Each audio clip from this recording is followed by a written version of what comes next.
everybody, welcome to Cactus Caffeine. My name is Anna. Today I am very fortunate to have my Echinocereus rigidissimus in flower, and I have two cactus that are in flower today. And I just realized that I think I have two different types of this rainbow hedgehog. That is the more common name of this cactus, because as you can see on the flower, one is lighter pink in color and then the other one is brighter pink. One is smaller and this one is bigger.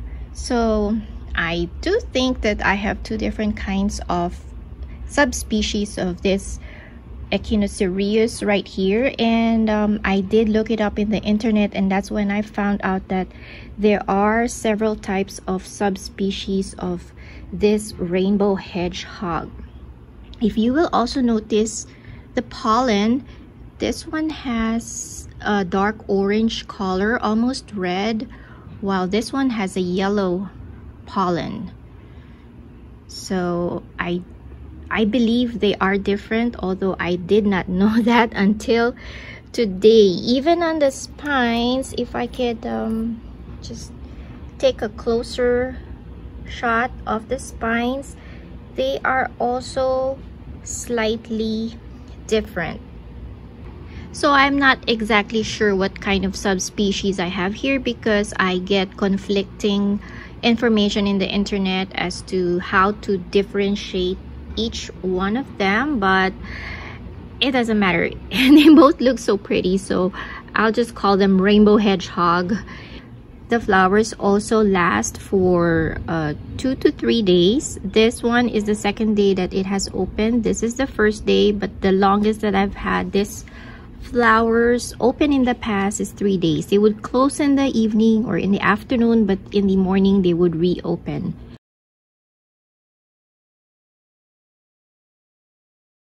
So a little bit about this cactus. The first thing that I can tell you is this cactus loves sunlight. So if you have this, give it plenty of sunshine. Its spines are actually designed to cover its body, so that's how it protects its body from the sunlight. And I find it better in terms of the coloration of the spines. The more sun it gets, the more brighter red spines that you will get. In the winter, when this gets less sunlight, the spines are rather pale looking, but in spring and summer they color up pretty well.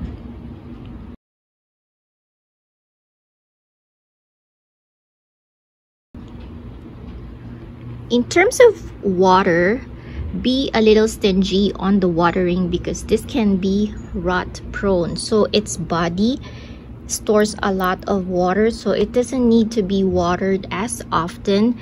In fact, this is one of the cactus that that can go very long time without watering under my care. Take note, I do live in a desert. I live in Las Vegas, so it is very dry and arid here.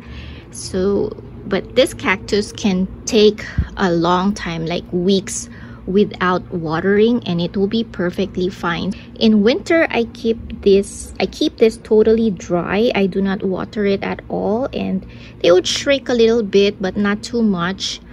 But they prefer a very dry winter.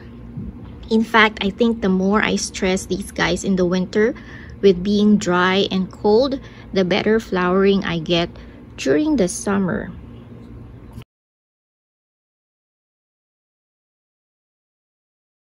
So with that being said, I would suggest that you use a very well draining and very gritty soil when you have this cactus. It likes a dry and arid environment, but if you live in a more humid environment, just make sure that you use a very well draining soil, because this can be rot prone.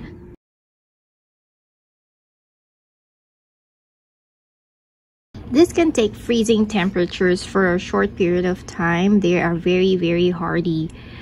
Our temperature here in the desert can go down to 27 to 28 degrees Fahrenheit during the winter, and in the summer we could go up as high as 115 degrees Fahrenheit. And I do have these guys outside all year round.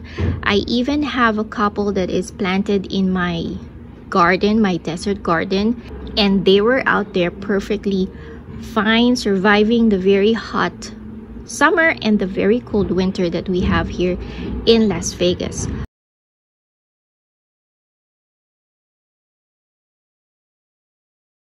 Okay, so for pests, I've been very fortunate so far, knock on wood, not to have any pest problems with this cactus.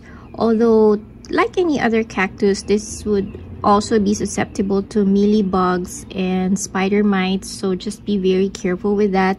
The only, I would say, well, not really pests, but the only problem that I've had in the past with this and with my other types of cactus are birds. So the birds tend to eat the fruits or the seed pods. They would pick it before I had a chance to, you know, harvest them. So it's, for me, it's just the birds, so it's not really a big deal.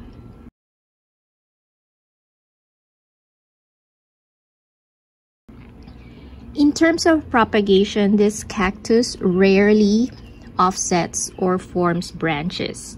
So usually it is solitary. So the best bet that you can have in terms of propagating this cactus is through seeds or by seeds. So I have tried pollinating this last year and I've had seeds, and I was able to plant the seeds and germinate them. So I'm gonna show you the seeds or the seedlings that I have right now.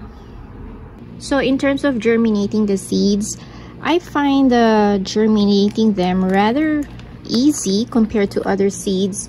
So these are about 3-week-old seedlings.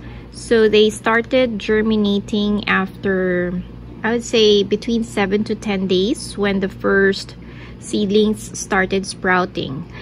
And I have another one here that's a little bit older. These are 9 months old seedlings. Well, I have a variety of seedlings here, but these green ones are the Rainbow Hedgehog seedlings. So pretty interesting how they look, very different as seedlings. So I wonder when they will start getting the red color on their body, but I can see the spines starting to have that fan-like look on them. So that would be it for now. So if you guys happen to find one of these cactus, I highly recommend it because it is very pretty with or without the flowers. This cactus is very attractive. If you like this video, don't forget to give me a thumbs up. Subscribe if you like cactus and other desert plants. So I'll see you in my next video again, guys. Bye and cheers.